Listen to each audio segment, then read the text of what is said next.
প্রিয় দর্শক, আপনারা দেখছেন জাদুকাটা নদী। আমরা এই মুহূর্তে ঠিক নদীর মধ্যখানে আছি, ফেরি নৌকাতে।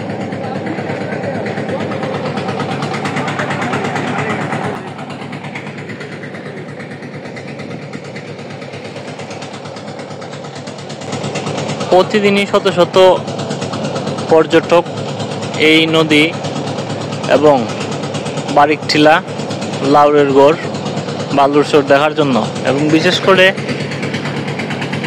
এই যে শিমুল বাগান, এশিয়ার সবচেয়ে বড় শিমুল বাগান, এই শিমুল বাগান দেখার জন্য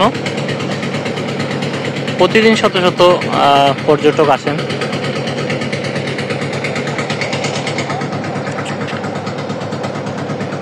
আমরা যাচ্ছি লাউরেরগড় বাজার।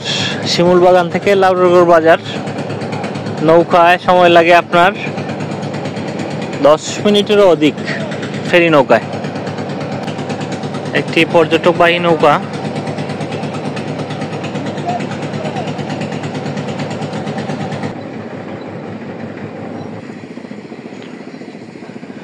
আমরা আমাদের কাঙ্ক্ষিত লাউরেরগড় বাজারে চলে আসছি।